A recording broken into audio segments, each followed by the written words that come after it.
Era uma noite abafada em Recife, Pernambuco, quando a notícia se espalhou como um raio pelas ondas do rádio da corporação. Atenção! Todas as viaturas. Ocorrência envolvendo o delegado Marcelo Azevedo. Possível disparo de arma de fogo. Reforço imediato. Para muitos, parecia apenas mais uma chamada de rotina em uma cidade marcada pela violência urbana. Mas para quem conhecia Marcelo, aquele chamado soava como uma sentença cruel. Ele não era apenas um delegado respeitado.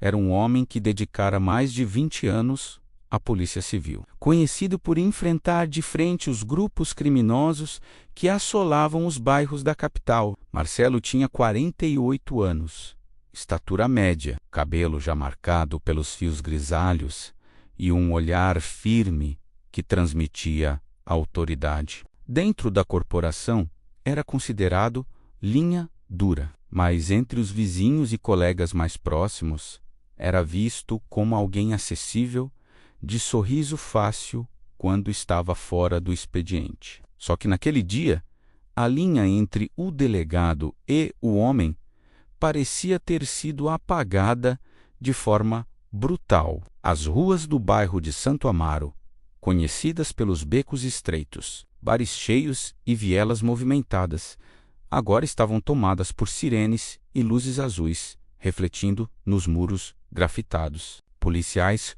corriam em todas as direções, tentando entender como o crime tinha chegado tão perto, atingindo não apenas a sociedade, mas o coração da própria polícia. 2 soldados jovens, recém-formados, chegaram primeiro ao local. O cheiro de pólvora ainda impregnava o ar. Um veículo preto, modelo sedã, estava parado atravessado na calçada, com marcas evidentes de disparos. No banco do motorista, parcialmente inclinado para trás, estava o corpo de Marcelo, o delegado que tantas vezes coordenara operações, agora silenciado pela violência que combatia. A cena era devastadora. O rádio continuava chiando com chamadas de reforço e logo outras viaturas começaram a cercar o quarteirão. Os moradores, acostumados a ouvir tiros de longe, agora observavam assustados pelas janelas e portas entreabertas. Alguns cochichavam, outros choravam menos. Sabiam que um crime dessa magnitude não ficaria sem resposta. Naquele instante, ninguém sabia ao certo quem tinha tido coragem de puxar o gatilho contra um delegado. Mas uma coisa era clara. Aquilo não fora um crime qualquer, era um recado, um ataque direto à estrutura da lei. E enquanto os policiais formavam um cordão de isolamento, a pergunta que pairava no ar era inevitável. Quem teria ousado matar o homem que sempre esteve à frente das investigações mais perigosas da cidade? Era o começo de uma das noites mais longas que Recife já tinha testemunhado. O silêncio da madrugada em Recife foi quebrado pelo burburinho de rádios, passos apressados e ordens secas. O local do crime rapidamente se transformou em um quartel improvisado. A cada minuto que passava, mais viaturas chegavam, e o cenário, que já era pesado, ganhava contornos de guerra. O delegado Marcelo Azevedo não era um nome qualquer dentro da corporação. Sua morte representava um golpe direto contra a Polícia Civil, e os agentes sabiam que aquilo precisava ser tratado com prioridade máxima. O corpo ainda estava no carro quando a perícia chegou. Um perito, com luvas brancas iluminadas pela lanterna, examinava cada detalhe. A posição do corpo, os vidros estilhaçados, os buracos de bala espalhados na lataria. Tiros de fuzil, provavelmente 556.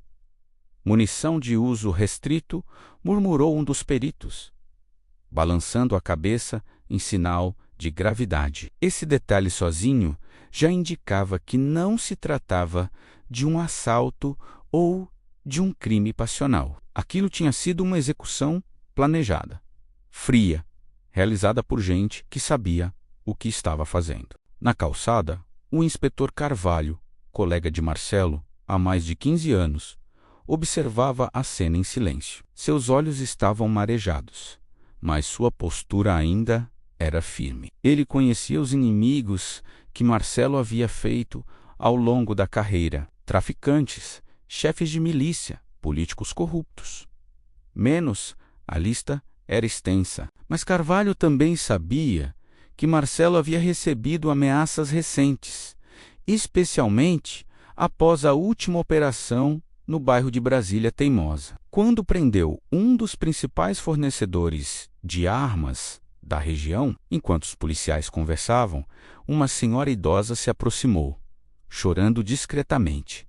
Eu vi 2 homens em uma moto. Eles estavam parados na esquina antes dos tiros. Um deles desceu e foi até o carro, a mulher disse, com a voz trêmula. Os policiais imediatamente anotaram o relato. Aquela informação era crucial. 2 homens em uma moto, o clássico padrão de execução que já tinha marcado tantas mortes em Recife. Um sargento aproximou-se de Carvalho e falou em voz baixa: "Doutor, isso foi coisa grande." Os caras sabiam onde ele estava. Sabiam um caminho. Isso não é acaso. Carvalho respirou fundo. Sabia que tinha razão. A vida de um delegado não era fácil. Mas Marcelo sempre tinha sido cauteloso. Para ser emboscado daquele jeito, era porque alguém estava monitorando cada passo dele. Enquanto o rabecão chegava para remover o corpo, um silêncio pesado tomou conta dos policiais. Era como se todos tivessem entendido, sem precisar de palavras, que aquela noite não seria esquecida. A morte de Marcelo não seria tratada apenas como estatística. Não dessa vez. Ali, na calçada iluminada pelas luzes vermelhas e azuis das viaturas, nascia uma promessa silenciosa: descobrir quem tinha ousado assassinar o delegado e levar esses homens à justiça. O corpo do delegado Marcelo havia sido removido, mas a cena do crime continuava marcada pela tensão. A calçada ainda estava cercada por fitas amarelas, o cheiro de pólvora parecia impregnado no ar. E os policiais, mesmo os mais experientes, carregavam nos olhos a mistura de fúria e luto. Na manhã seguinte, a notícia já dominava os telejornais locais. Manchetes estampavam em letras garrafais: delegado é executado em emboscada em Recife. Repórteres se aglomeravam na frente da delegacia de homicídios, tentando captar qualquer declaração.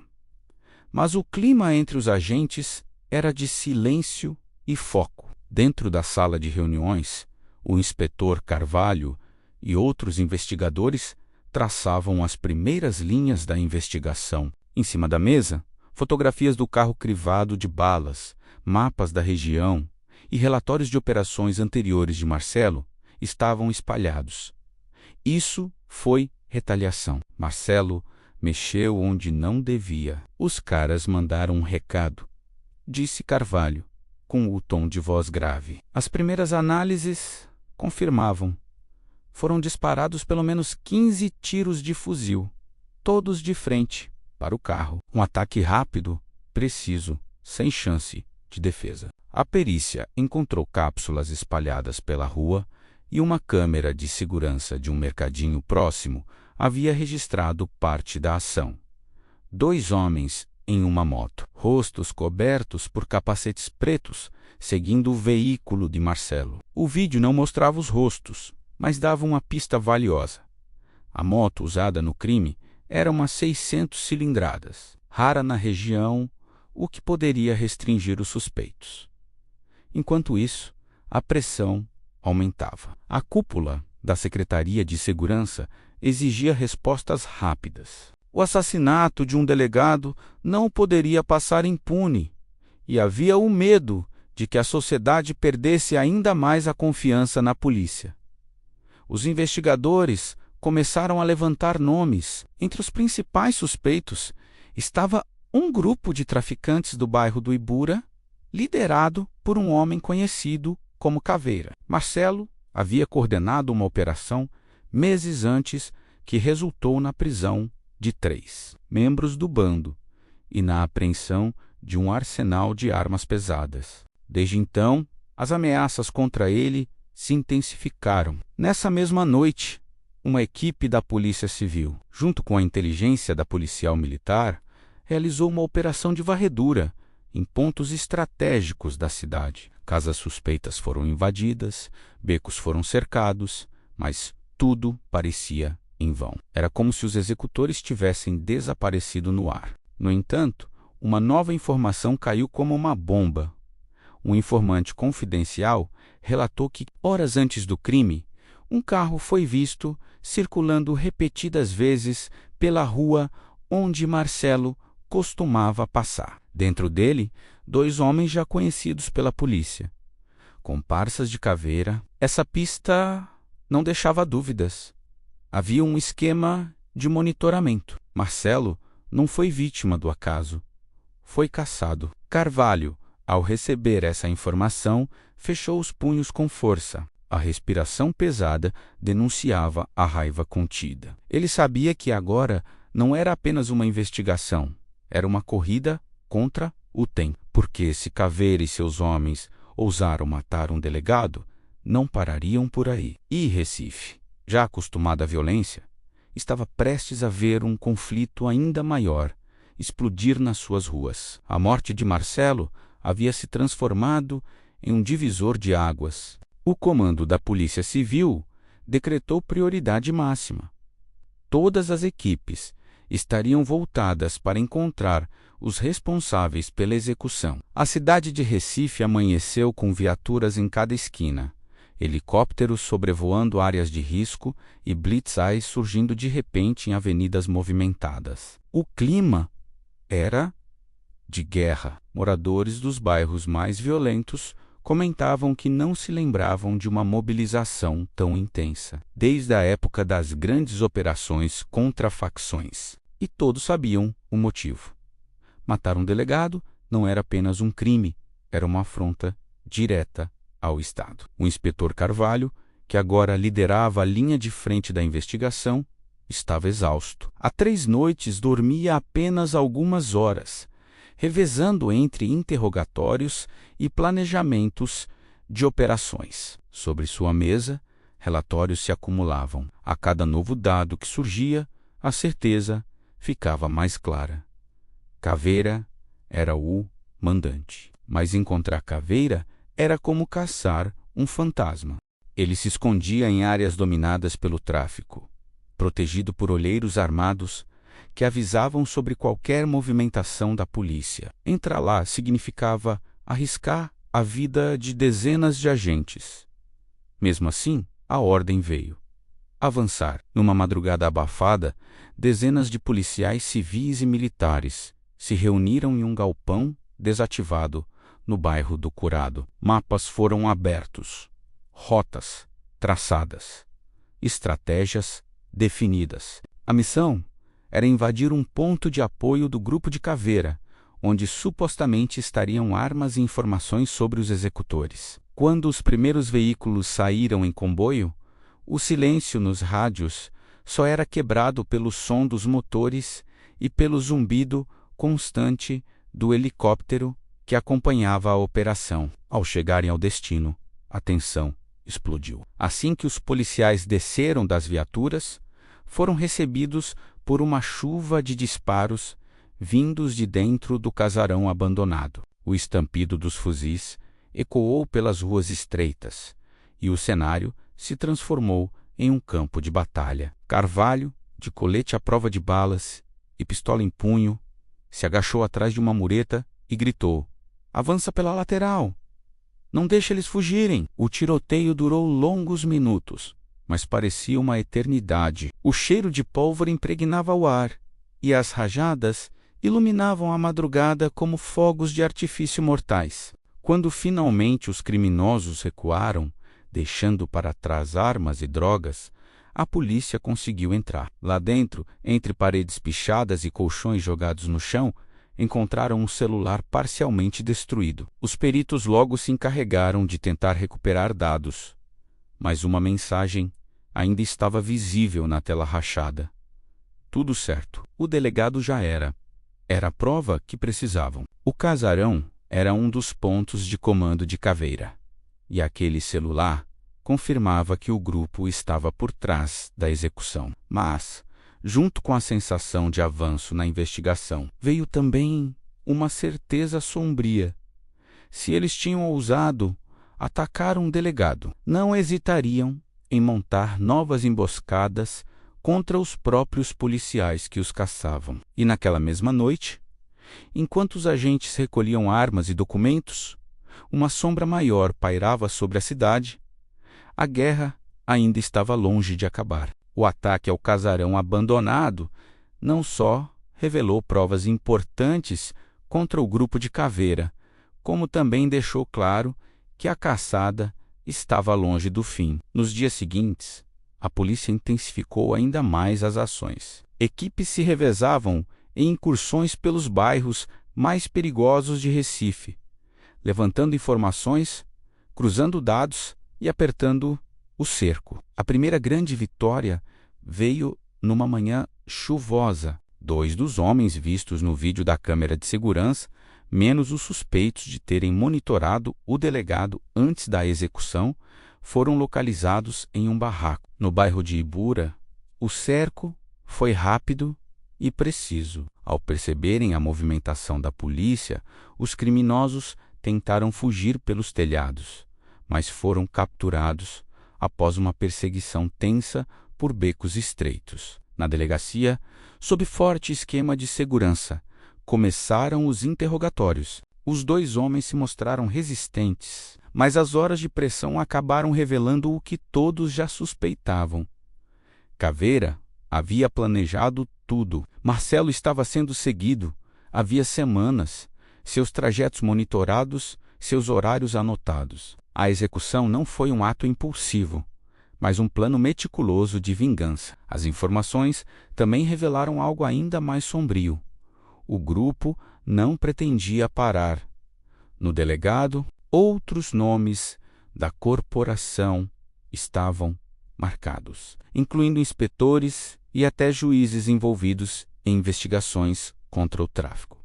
Era uma lista de alvos. Essa descoberta caiu como uma bomba dentro da corporação. O clima de luto se misturava agora ao medo e à sensação de vulnerabilidade. Cada policial olhava por cima do ombro, ciente de que poderia ser o próximo. Mas, no meio desse avanço, veio também a tragédia. Durante uma das operações de varredura na comunidade de Brasília Teimosa, um grupo de policiais caiu em uma emboscada. Tiros ecoaram das lajes e vielas, e no confronto um agente jovem, recém-chegado à corporação, foi atingido fatalmente. A notícia se espalhou rapidamente pelo rádio.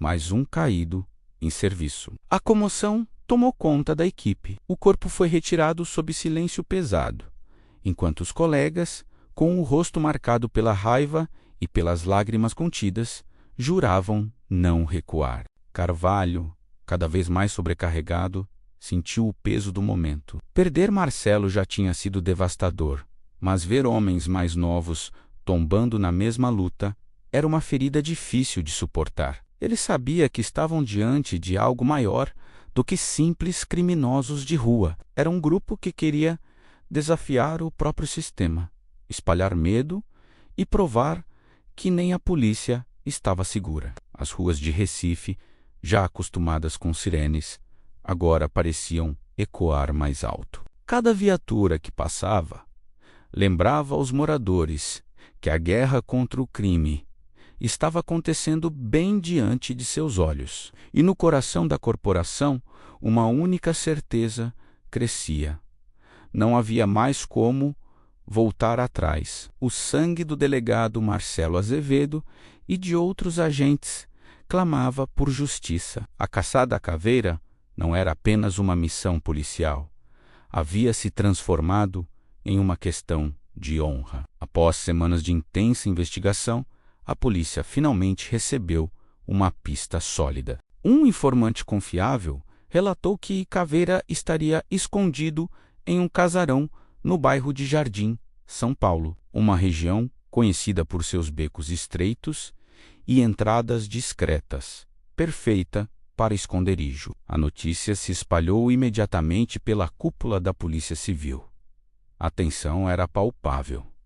Todos sabiam que aquele confronto seria decisivo, mas também arriscado. O inspetor Carvalho coordenou a operação pessoalmente. O clima era sombrio. A chuva fina da madrugada refletia nos coletes e capacetes, criando uma atmosfera ainda mais dramática. Helicópteros sobrevoavam a região, enquanto viaturas cercavam silenciosamente o perímetro. O silêncio era cortante, interrompido apenas pelo som distante de sirenes e passos. Ao se aproximarem do ponto indicado, os policiais perceberam sinais de atividade.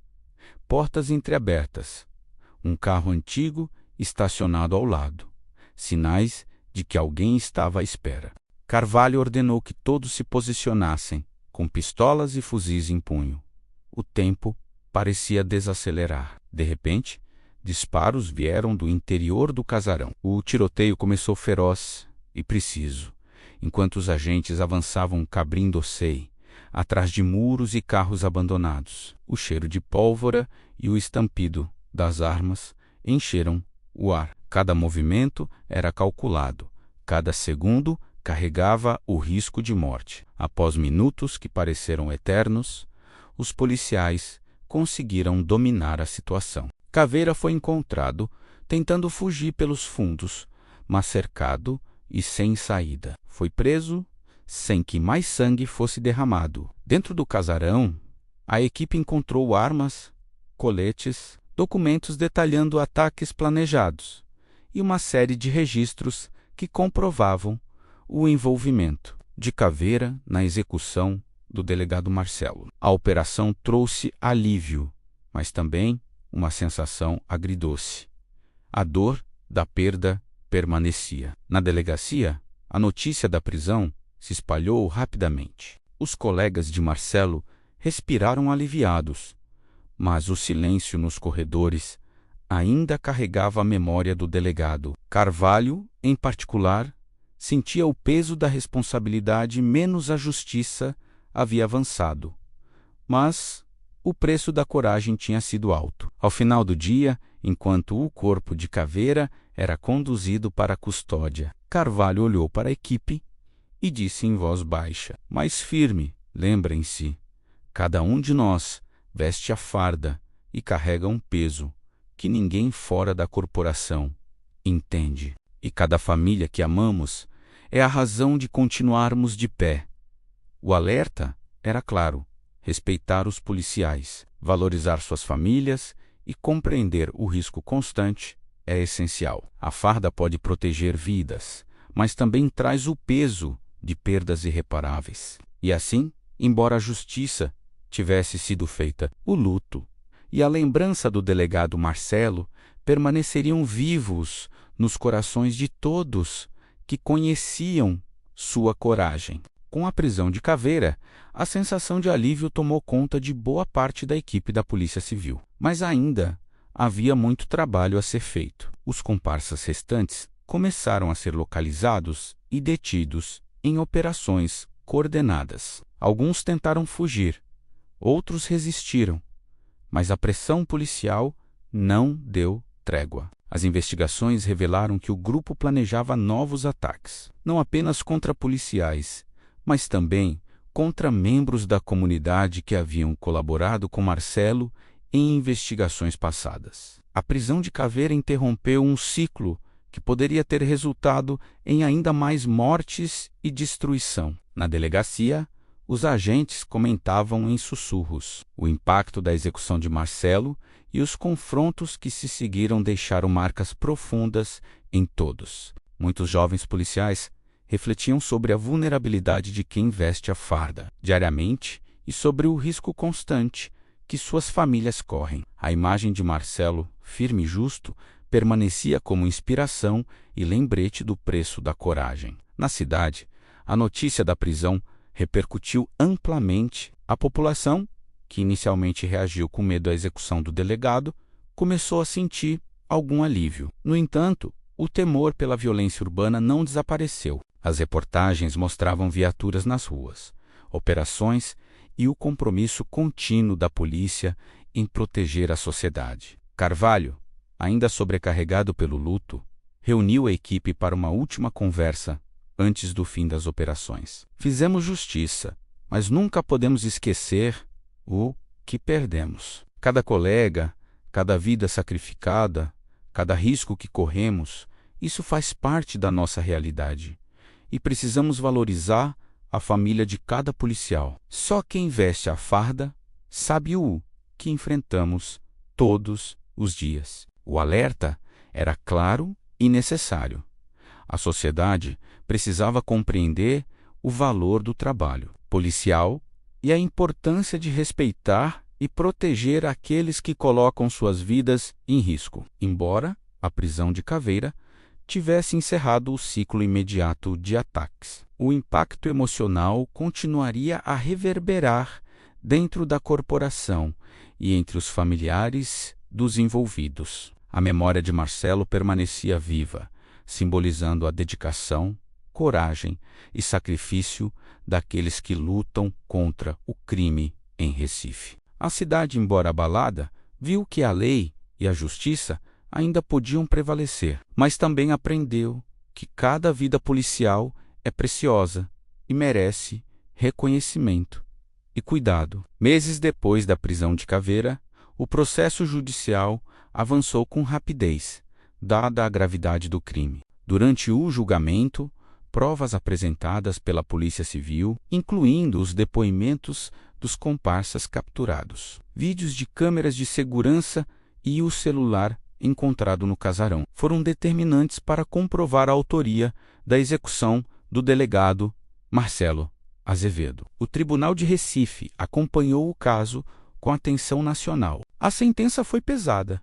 Caveira foi condenado a mais de 40 anos de prisão, sem possibilidade de liberdade condicional nos primeiros 25 anos, refletindo a seriedade do ataque contra um agente da lei. Outros membros do grupo criminoso também receberam penas significativas, encerrando, de forma definitiva, a ameaça imediata que pairava sobre os policiais da cidade. Apesar da justiça ter sido feita, a lembrança de Marcelo e de todos os agentes que tombaram no cumprimento do dever continuava viva. Na delegacia, Carvalho e sua equipe mantinham fotos e recordações de Marcelo em um mural, lembrando a todos o preço da coragem. Cada rosto, cada história de dedicação servia como inspiração e alerta.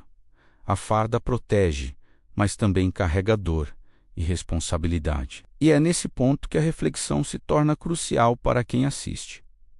Valorizem os policiais, respeitem o trabalho que eles realizam e cuidem das famílias que aguardam por eles em casa. Só quem veste a farda sabe os riscos enfrentados diariamente e o quanto a vida familiar é frágil e preciosa. O caso do delegado Marcelo Azevedo mostrou que a coragem não é ausência de medo, mas sim a determinação de agir mesmo diante do perigo. Que essa história sirva de alerta para a sociedade e de homenagem a todos os policiais que colocam suas vidas em risco todos os dias. E, acima de tudo, se você sofre ou já sofreu algum tipo de violência, denuncie. A justiça existe e vidas podem ser salvas quando a sociedade e a polícia atuam juntas.